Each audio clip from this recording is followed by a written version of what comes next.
Praise the Lord everyone. सबको जय मसीह की। मैं बिलीव करती हूँ खुदा के सामर्थ्य नाम में आप ब्लेस्ड होंगे।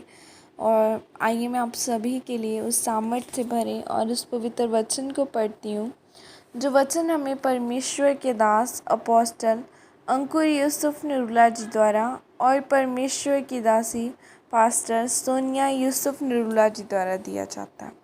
आइए मैं आप सभी के लिए उस सामर्थ्य से भरे और पवित्र वचन को पढ़ती हूँ। विश्वास योग्य कैसे बने।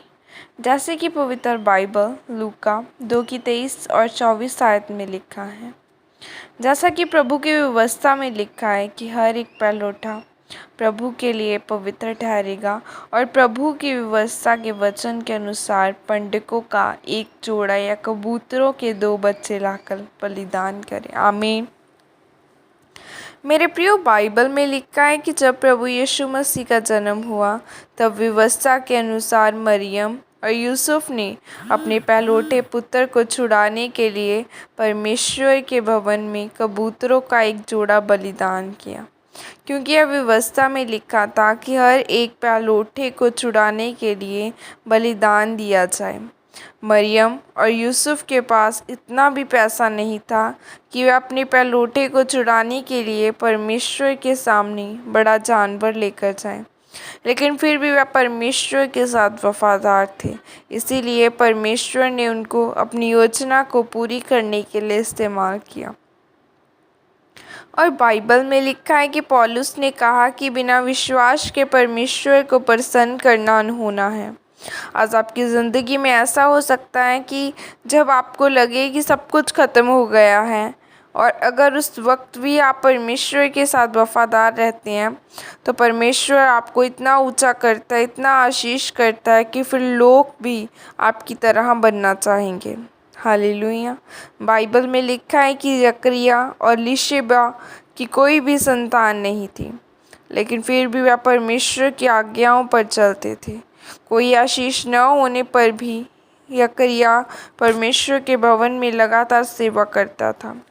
अगर आज कोई व्यक्ति होता तो आशीष न मिलने पर वह परमेश्वर के भवन में नहीं बल्कि शराब के ठेके में जाता और परमेश्वर से शिकायत करता कि मैंने परमेश्वर की इतनी सेवा की, लेकिन फिर भी उसने मुझे संतान नहीं दी, आशीष नहीं दी।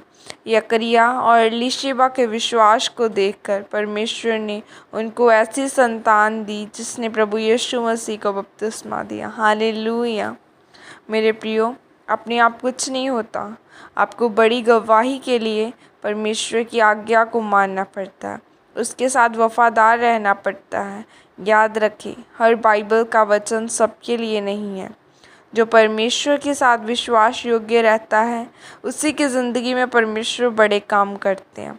इसीलिए आपको परमेश्वर की आज्ञा को मानना है ताकि परमेश्वर आपको बड़ी गवाही के साथ खड़ा करे। आमीन।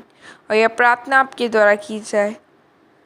सर्वशक्तिमान परमेश्वर, आज के इस वचन के लिए पिता मैं धन्यवाद करती हूँ। मैं प्रार्थना करती हूँ परमेश्वर की कि आपका पवित्र आत्मा मुझे विश्वास योग्य बनाए ताकि मैं आपके वचनों पर चल सकूं। प्रभु यीशु मसीह के सामर्थ्य नाम में मांगती हूँ। आमीन आमीन।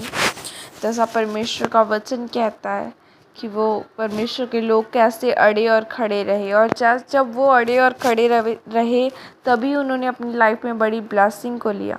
आज चाहे आप अपने पीक पॉइंट पे हैं, चाहे लो पॉइंट में अपनी लाइफ में, कि आपको लग रहा है कि अब नहीं कुछ होगा, अब सिर्फ यही अंत है, अब मेरी लाइफ का कुछ नहीं है, वो आपका ब्लेसिंग का कारण होता है। हालेलुया। कई बार हम सोच लेते हैं, डिसाइड कर लेते हैं कि ऐसा क्यों हुआ हमारे साथ, मैं तो परमेश्वर की सेवा करता हूँ, मैं तो परमेश्वर के साथ सही रीति से चलता हूँ, पवित्रताई में भी हूँ, फिर भी मेरे साथ ऐसा क्यों हुआ। मेरे दोस्त के साथ तो ऐसा नहीं हुआ, वो तो नॉन बिलीवर भी है, वो तो पाप भी करता है। लेकिन कई बार परमेश्वर आपको देखने के लिए, परखने के लिए कि क्या ये रूह और सच्चाई के साथ चल रहा है। अब्राहम को 90 साल तक संतान नहीं मिली थी, फिर भी परमेश्वर ने उसे परखा। हालेलुया। वो इतना करीब था परमेश्वर का, फिर भी परमेश्वर ने उसे परखा। हालेलुया। वो परखता है। बाइबल कहती है धर्मी चाहे 10,000 बार गिरे तो भी उठ खड़ा होगा। हालेलुया।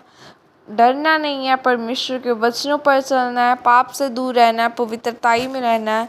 जब आप पवित्रताई में रहेंगे, इतनी मुश्किल समय में परमेश्वर देखना आपको कहाँ लेकर जाएगा। हालेलुया। वचनों पर बिलीव रखना। गॉड ब्लेस यू और खुद आपको आशीषित करे। God bless you.